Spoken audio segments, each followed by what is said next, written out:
नमस्कार जैन साथियों। आज संसद में जब मैं अपनी बात रख रहा था वंदे मातरम के बिल के ऊपर, और मैंने कहा कि वंदे मातरम का अपमान बिल्कुल नहीं होना चाहिए, राष्ट्रगान का अपमान नहीं होना चाहिए, राष्ट्रध्वज का अपमान नहीं होना चाहिए। और इस संदर्भ में मैंने ये बताया कि आरएसएस ने 52 साल तक तिरंगा झंडा आरएसएस के मुख्यालय पर क्यों नहीं फहराया। मैंने ये भी बताया कि किस तरह से राष्ट्रीय ध्वज के खिलाफ अभियान चलाती थी आरएसएस। और मैंने कहा कि डॉक्टर हेडगेवार का मैं एक पत्र पढ़ना चाहता हूं। पूरी की पूरी आरएसएस चिल्लाने लगी, बीजेपी चिल्लाने लगी, क्योंकि आप जानते हैं सदन में जो बैठे हुए लोग हैं उसमें ज्यादातर लोग आरएसएस और बीजेपी से जुड़े हैं। इन दोनों संस्थाओं को अलग करके आप नहीं देख सकते। तो क्या था वो पत्र? उनको पता था कि अगर संजय सिंह ये पत्र पढ़ देंगे तो पूरे देश में सच्चाई सामने आ जाएगी, आरएसएस की सच्चाई सामने आ जाएगी, बीजेपी के पुरखों की। वो पत्र क्या था वहां तो नहीं पढ़ने दिया, आपको मैं बताता हूं। ये 21 जनवरी 1930 का एक पत्र है डॉक्टर हेडगेवार का। डॉक्टर हेडगेवार जो आरएसएस और बीजेपी के लिए सबसे सम्मानित व्यक्ति हैं, उनकी पूजा करते हैं ये लोग। और आज मैं हैरान था कि अपने सबसे सम्मानित व्यक्ति की चिट्ठी नहीं पढ़ने दे रहे हैं आरएसएस और बीजेपी के लोग। वो कौन सी कलंकित चिट्ठी है जिसको बीजेपी और आरएसएस के लोगों ने आज मुझे सदन में नहीं पढ़ने दिया। 21 जनवरी 1930, याद रखिएगा, ये 21 जनवरी 1930 की चिट्ठी है जो डॉक्टर हेडगेवार ने अपने स्वयंसेवकों को लिखा था। और यह कहा था कि 26 जनवरी को शाम को 6 बजे आप लोग अपनी अपनी शाखाओं में आरएसएस का झंडा फहराएंगे, तिरंगा झंडा नहीं फहराएंगे। आप जानते हैं आरएसएस की शाखाओं में कभी तिरंगा झंडा नहीं फहराया जाता। तो यह आह्वान क्यों दिया गया था?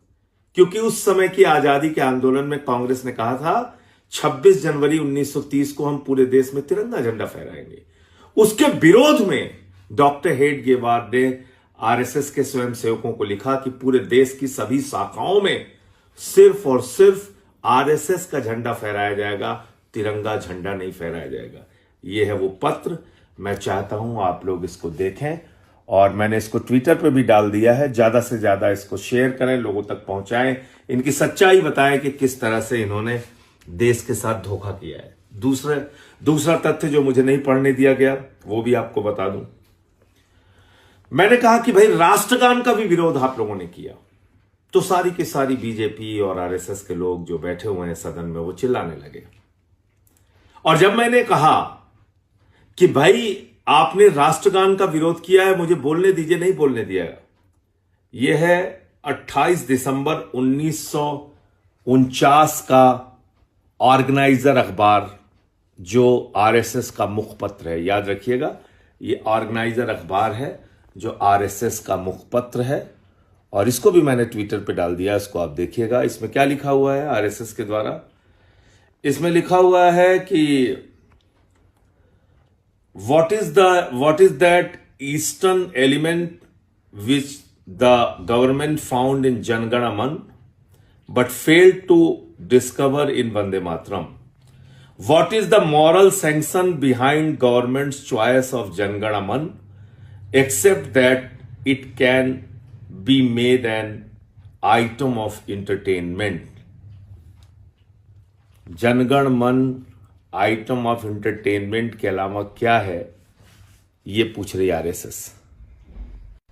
यानी कि आपके राष्ट्रगान को, जिसके बजते ही आप पूरे सम्मान के साथ खड़े हो जाते हैं, जिसके बजते ही पूरा देश सम्मान के साथ खड़ा हो जाता है, उस राष्ट्रगान को आरएसएस कहती है ये आइटम ऑफ एंटरटेनमेंट है, मनोरंजन का कार्यक्रम है, ये आइटम ऑफ एंटरटेनमेंट है।